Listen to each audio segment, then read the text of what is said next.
¿Cómo distinguir entre el color y el tono que usted está observando en este momento en su pantalla? O mejor aún, ¿hay que hacer que el espectador lo note?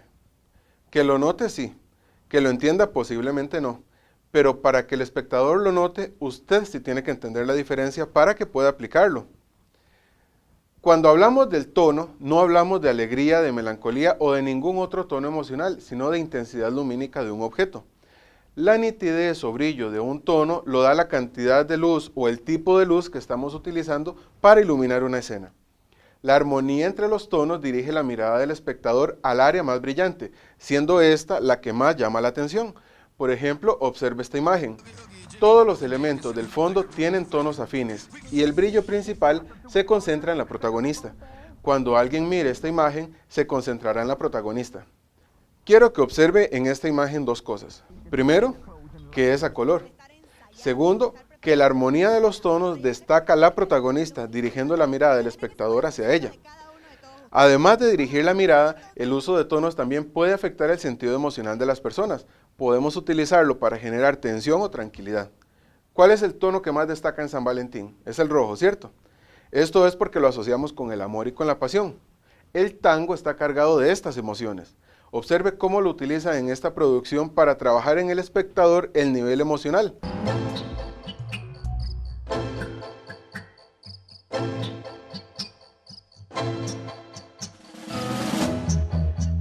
Se siente más pasión y más derroche cuando se acompaña con los tonos correctos. Una vez más quiero que recuerde esta diferencia. La escena es a color, pero los tonos se eligen para dirigir al espectador hacia una intención planificada. Tenemos tres maneras de controlar el tono o el brillo. La primera es mediante el control reflexivo. Las comedias de situación, las revistas televisivas utilizan este tipo de control.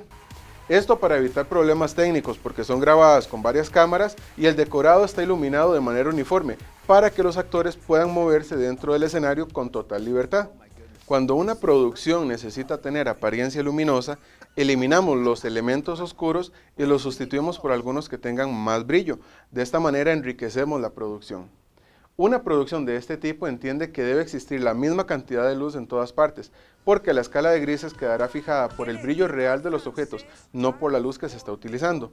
Esta opción permite controlar el brillo por la reflectancia lumínica real de los objetos, ya sea utilizando tonos oscuros, tonos claros o tonos contrastados.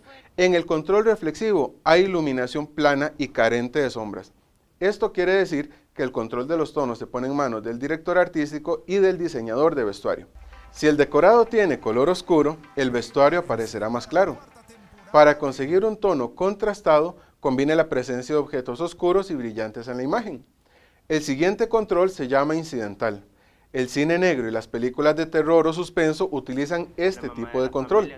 Cuando un proyecto necesita tener apariencia tenebrosa, usamos decoración de objetos oscuros o personas que no utilizan cosas brillantes.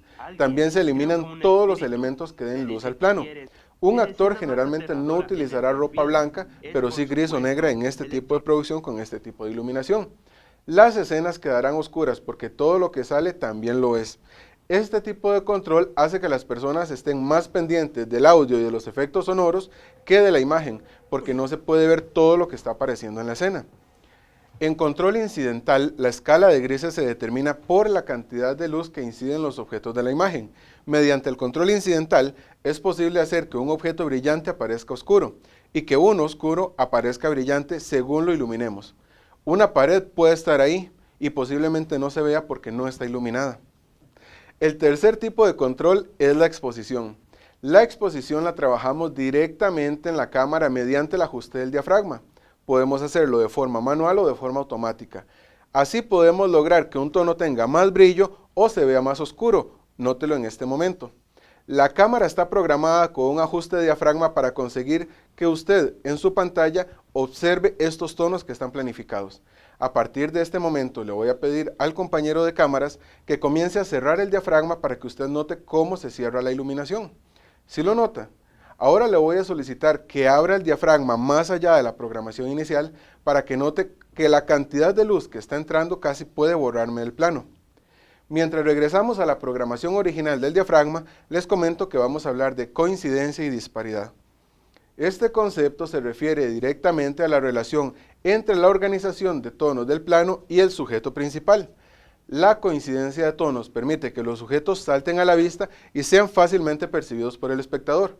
Los shows televisivos de baile, las comedias o las revistas trabajan mediante la relación de coincidencia. La disparidad se da cuando los tonos oscurecen o aclaran tanto que no es posible identificar bien al sujeto o al objeto. Este concepto es clave en cortos de terror, de misterio o de suspenso porque impiden al público mirar claramente al sujeto y este personaje queda parcialmente oculto, generando ansiedad en las personas. ¿Cómo controlamos estos tonos durante un rodaje? Para esto es importante entender la diferencia entre color y tono. Un rodaje posiblemente correrá color, pero la selección de tonos guiará la mirada del espectador y trabajará en sus emociones. Ya vimos cómo la luminosidad permite destacar el brillo y el tono de los objetos o los elementos que elegimos para que estén dentro de la escena. Ahora vamos a entender cómo la luz se descompone en diferentes tonos de color y cómo podemos utilizar estos tonos para iluminar diferentes escenarios. ¿Usted sigue creyendo que la luz del sol es blanca? Vamos a ver si su opinión podría cambiar. La luz nos permite iluminar las cosas, ya sea para verlas, para darle brillo a los tonos o para teñir un objeto con otro tono. Gracias a Isaac Newton, hoy sabemos que la luz se descompone en colores al pasar por algo transparente. ¿Ha notado cómo las gotas de agua en el aire forman un arco iris? Estos son los colores en los que se descompone la luz. Usemos como ejemplo un disco compacto y un bombillo. Los bombillos que tienen entre 3000 y 5000 grados Kelvin simulan la luz del sol. Al acercar el bombillo encendido al elemento transparente, la luz se descompone en sus 7 colores, al igual que pasa con un arco iris. También podemos hacer esto de manera inversa, si hacemos adición de color. Los 3 colores primarios de la luz son el rojo, el verde y el azul. Observe cómo podemos construir nuevos tonos a partir de la combinación de estos colores, inclusive podemos crear luz blanca. Cuando mezclamos el azul y el verde conseguimos un tono cian. Cuando mezclamos azul con rojo, obtenemos magenta.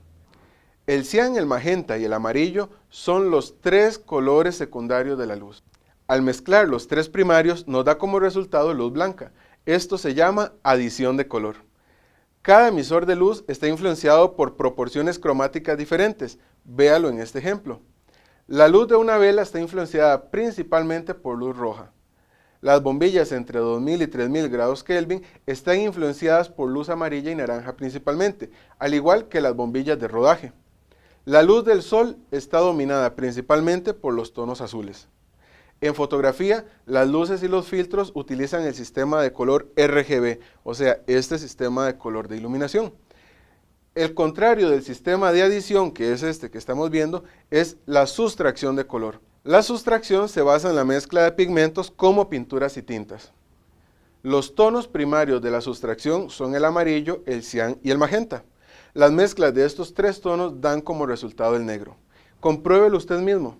Busque su impresora. ¿Cuáles son las 4 tintas que utiliza para imprimir? Correcto, el cian, el magenta y el amarillo. Y la mezcla de ellas 3 generan el negro.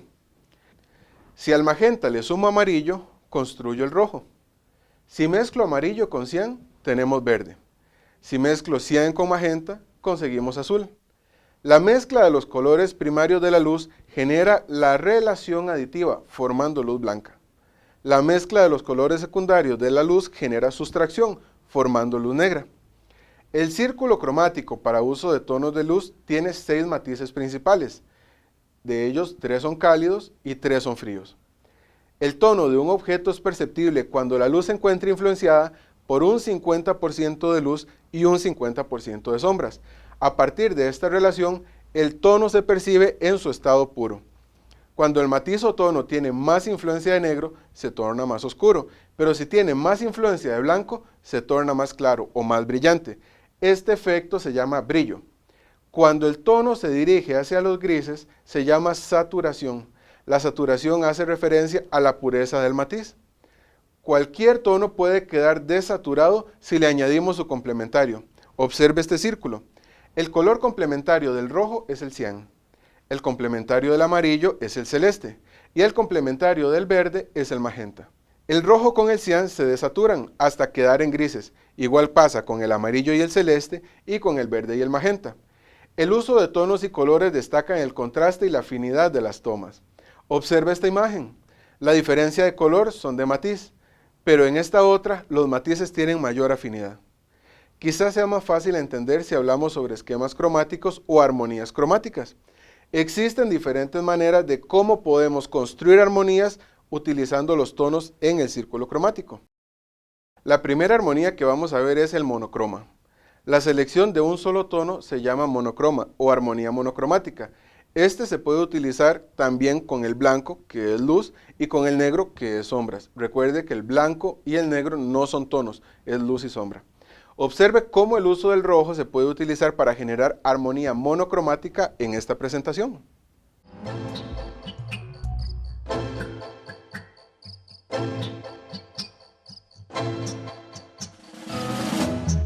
Hay milonga de amor, hay temblor de gotán. La siguiente armonía es complementaria. También podemos elegir una armonía de tonos complementarios como base del esquema cromático. Este es un ejemplo de cómo armonizar utilizando como base el azul y el amarillo oro.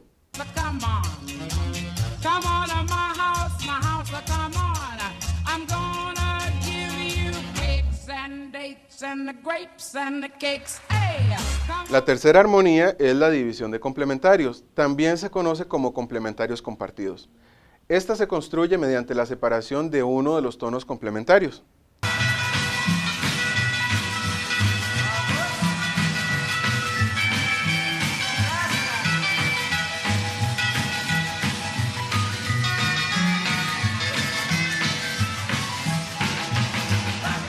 Otra relación puede ser análoga. La armonía análoga hace referencia al uso de tonos con una relación afín en el círculo. Observe cómo esta escena utiliza afinidad en los tonos violáceos.